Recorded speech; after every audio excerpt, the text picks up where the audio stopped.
Sa pambansang kalayaan at pagkakaisa ni Patrocinio Villaferte.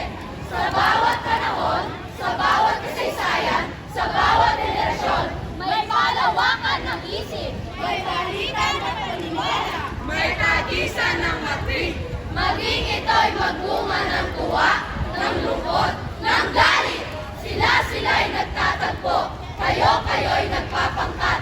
Isang diwa ang nagpasya, isang wika ang ginamit, wikang Pilipino, wikang makadiyos, makabayan, makatao, wikang naglalago sa isipang makabansa, wikang nanunood sa damdaming makalupa, at paisa-isang dila, karami-raming labi, sama-samang tinig, bumubulong, sumasadsad, humihiyaw, nangangalit, hinihingi kalayaan, katarungan, kalayaan, katarungan, hinihingi kalayaan, katarungan, oo! Kalayaan! Katarungan!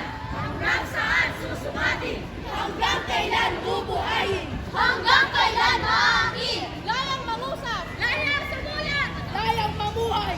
Layang manalig! Layang mahalakhak! Ha ha ha! Layang nanganak! Layang maghimagsik! Magimagsik! Magimagsik! Magimagsik! Magimagsik! Parang isang pangarap, parang isang panagin. Isa-isayan pa ni Pagbago, isang saglit.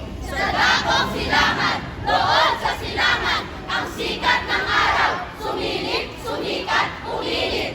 Sa-isayan mukha, magkakabalat, magkakadugo, magkakapatid. Sama-samang tumising, magkakapit-bising, aalsan tumindig. Lakas ng tao, lakas ng bayan, lakas ng daigdig. Laban sa tirano, sa gahaman, sa mapanupil, sa mapanluping.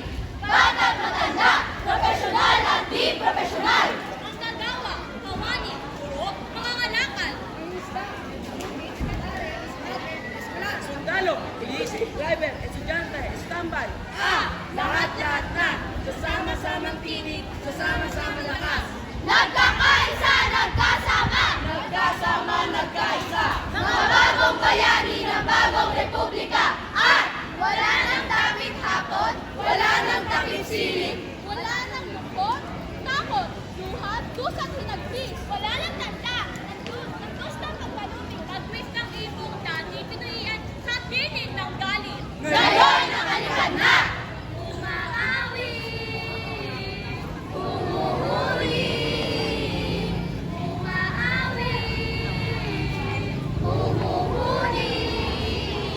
Dahil malaya, dahil sa wika, dahil sa lakas.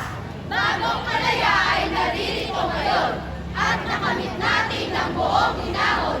Ni walang digma at pinapanginoon. May mabuting nasang taga sa panahon.